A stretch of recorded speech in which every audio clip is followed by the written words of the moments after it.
ആർക്ക് വീട് കൊടുക്കണം? ആരെയാണ് ആരോഗ്യ രംഗത്ത് സഹായിക്കേണ്ടത്? എരണം കെട്ടവർ നാട് ഭരിക്കുമ്പോൾ നിപ്പായ് ഉണ്ടാകുമെന്ന് പറഞ്ഞ ആളുകളൊക്കെ ഈ കേരളത്തിൽ ഇപ്പോഴും ഉണ്ട്. ഈ കേരളം കഴിഞ്ഞ 2.5 മാസക്കാലമായി പനിച്ച് വിറച്ചു നിൽക്കുന്ന കേരളം. 100ഓളം ആളുകൾ ആരോഗ്യ മേഖലയിൽ നിശ്ചിത സമയത്ത് ചികിത്സയും യഥാവിധിയായ രോഗനിർണയവും എല്ലാം നടത്താത്തതിന്റെ ഭാഗമായി 100ഓളം ആളുകൾ പനിച്ച് വിറയ്ക്കുന്ന ഒരു കാലഘട്ടം ഈ കേരളത്തിൽ ഇതിനു മുന്നേ ഉണ്ടായിട്ടുണ്ടോ? നിപ്പയും കോവിഡും എല്ലാം ഈ കേരളത്തിൽ വന്നപ്പോൾ നമ്മളെല്ലാം ജീവനോടെ ആരോഗ്യത്തോടെ ഇരിക്കാൻ കഴിയുന്ന ആരോഗ്യ സംവിധാനം ഈ കേരളത്തിൽ ഉണ്ടായിരുന്നു. അന്നും ഞങ്ങൾ ഈ സദസ്സ് നടത്തുന്ന ഞങ്ങൾ 10-14 ദിവസം ക്വാറന്റൈനിൽ താമസിച്ചുകൊണ്ട് ആരോഗ്യ മേഖലയെ ആ മേഖലയുടെ പ്രവർത്തനവുമായി ബന്ധപ്പെട്ടെല്ലാം മുന്നോട്ട് പോകുന്ന ഒട്ടേറെ പ്രവർത്തനങ്ങളാണ് ഏറ്റെടുത്തിട്ടുള്ളത്.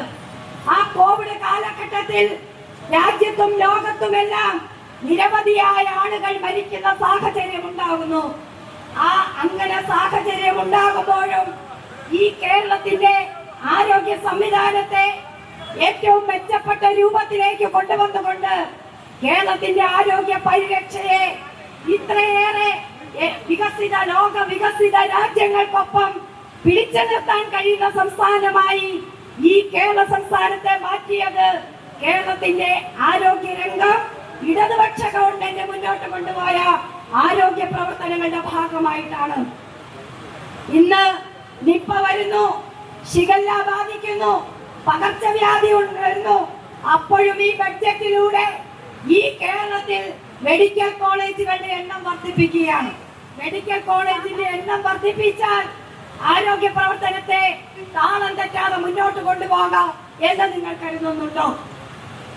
കേരളത്തിന്റെ ആരോഗ്യ മേഖലയിൽ ജനുവരി മാസം 29-ാം തീയതി ഇടതുപക്ഷ ഗവൺമെന്റ് മുന്നോട്ട് വെച്ച ബഡ്ജറ്റിൽ ആരോഗ്യ മേഖലയുടെ പരിപാലനത്തിന് മാറ്റിവെച്ച തുക എന്ന് പറയുന്നത് വെട്ടിക്കുറച്ചുകൊണ്ടാണ് ഈ ബഡ്ജറ്റിൽ തീരുമാനമെടുത്തത് എന്നും കാണാൻ കഴിയും.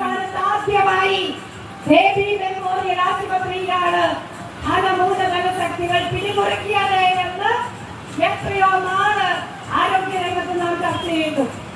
അന്നൊക്കെ അത് ഈ കേരള സംസ്ഥാനത്ത് ചർച്ച ചെയ്യപ്പെടാതിരിക്കുവാൻ കേരളത്തിന്റെ ആരോഗ്യ രംഗം വെന്റിലേറ്ററിലാണ് ആ സർക്കാർ മാധ്യമങ്ങൾ ഉപയോഗിച്ചത്.